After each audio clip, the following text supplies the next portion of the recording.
Ngayong magpapasko, may ilan sa ating mga kababayan ang nag-iipon para may panggastos. Pero paano na lang kung ang perang inaasahan nyo ay nasunog? Pwede pa kaya yang palitan? Yan ang ilalam ni Mobile Journal, Ray Vicente. Pera na, naging abo pa. Yan ang masakit na katotohanan ng hinaharap ng isang pamilya sa Bicol.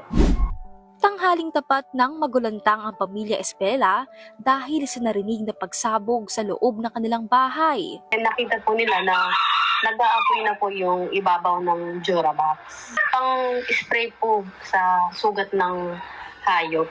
Ito po yung nakalagay dyan, tsaka battery ng motor. Mainit po nung araw na yun. Siguro na-trigger po yung Sa kasamaang palad, nasama sa nasunog na kabinet ang inipon nilang pera na halagang 3,800 pesos. Maliit para sa iba, pero 2 linggong pagod daw ang katumbas para sa kanila. sunog na talaga yung kalahati ng pera.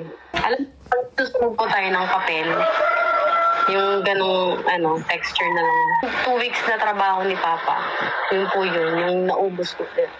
Wala na, hindi na buti na lang yung ibang pera may serial number pa.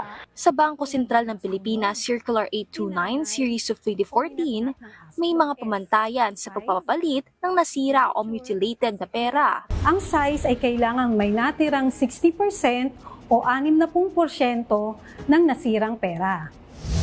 Pangalawa, signature. Ang signature ay kailangang may natirang alinmang portion o parte ng signature ng BSP Governor o ng President ng Pilipinas. At pangatlo ay ang security thread na kailangang nakikita sa sirang pera. Maaring pumunta sa authorized bank at sila ang mapapadala sa BSP para suriin. Sa kasamaang palad, hindi na raw mapapalitan ang pera nila Blessy. Sa kabila nito, laking pasasalamat pa rin niyang ligtas ang pamilya nila. Ako lang kasi yung pera napapalitan, buti walang napano sa mga apo. Nagbabalita mula sa frontline, mobile journalist Ray Vicente.